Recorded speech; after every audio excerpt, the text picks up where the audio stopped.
I pulled my first all-nighter when I was 8 years old.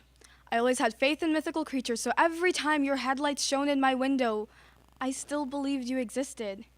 You were the homely king I waited for to tuck me into bed, the animal friend who I expected to remain loyal forever. I was living the Disney version of a fairy tale, so the second you didn't come home to me, I knew it became a story only the Brothers Grimm could anticipate.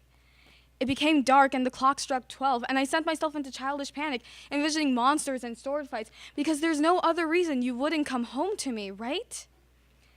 Every hour went by and I was shaking because I wanted you to win. I wanted my father to be the hero tonight, to have a trophy and a story to tell me because my wait simply couldn't be worthless.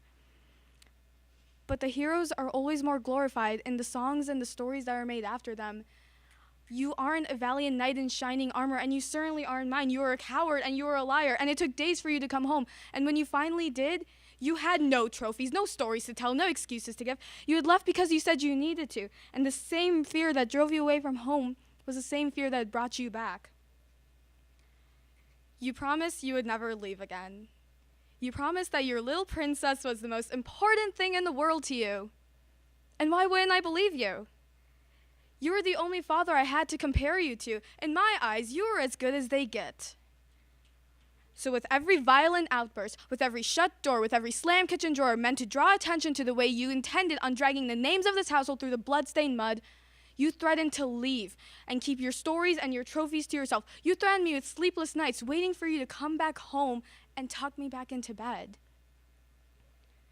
I was always attached and hopeful that you weren't going to be the villain in my story after all.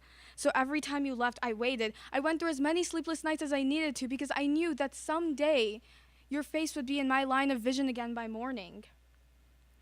So by the time I was 17, I gave up on waiting for you to come back because when you did, I stayed up in fear that you would leave again. I stayed up to hear the sounds of your slurs because they somehow brought me more comfort than the silence that's supposed to make our kingdom peaceful in the first place.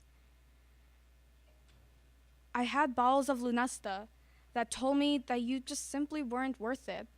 That if life was a fairy tale gone wrong, I deserved false promises of happiness from dreams rather than from you.